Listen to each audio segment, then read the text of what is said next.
Well, now to set the scene for us, we are joined by Yolisa, who is at the ANC Women's League conference to set the scene for us.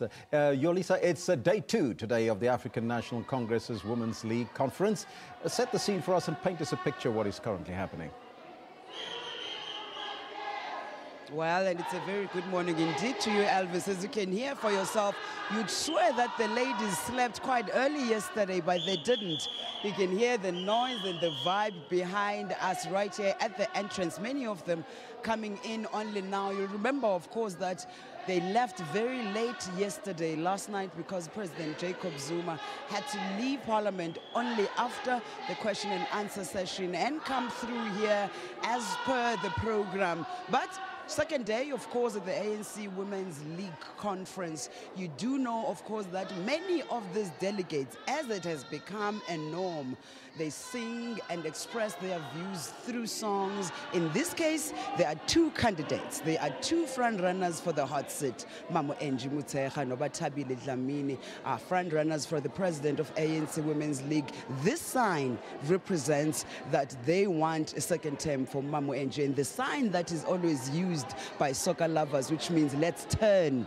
It's time now. It's time for things to change. Represents those who want Tabile Dlamini to take over the reins. They received quite a tongue lashing last night, of course, from President Jacob Zuma, telling them that things seem to have changed now, because it would seem like that the delegates are interested in only the elections of new leaderships. They're using these conferences in a wrong manner, he was telling them, instead of dealing with the content or contents of conferences, which is very critical. They would rather just deal with electing new leaders, and that is quite divisive within these leaders. But today, second day of the Congress, we're expecting the organizational report to be presented by General Secretary Sisito Lashe. We were supposed to be part of the gathering inside as the media because the first session was supposed to be opened, but the later sessions, which would comprise of the gender commissions, were supposed to have closed and just dealt with the issues and the contents of the Congress.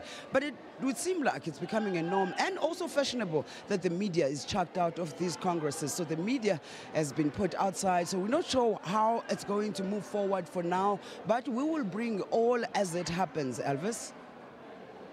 Today is day 2, Yolisa. Can we expect that leadership battle to be over by the end of today?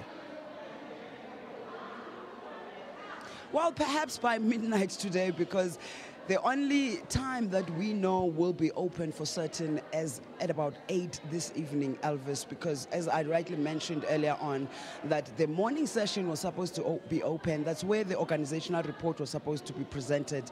And after that, we know that there will be elections of the new leadership. And later tonight, we knew, or at least we were told, that those results will be presented, but they'll have an open session from 8 to 10, but our experience tells us that it always starts late. Those sessions, especially anything that has to do with electing new leadership in an organization, in a union, in a political party, it usually takes quite a lot of time. So we're expecting this to finish quite late, but the Congress in itself ends tomorrow, and the official announcement of who will be the new leadership will be announced tomorrow. But just to touch on another issue, Elvis, we do know that those closed sessions today will be dealing with a lot of matters, including the renewal of the organization itself, making sure that they are able to attract young women to take over when these ladies step down, or in fact even pass on, as President Jacob Zuma told them last night. We do also know that they want to ensure that they characterize their campaigns and know which ones to take moving forward. Elvis? Yolisa, thank you so much for that update, and we will come back to you a little bit later as we continue with the program to give us the latest. That's Yolisa Njamela, our reporter at the conference, the ANC Women's League conference that's taking place in Irene.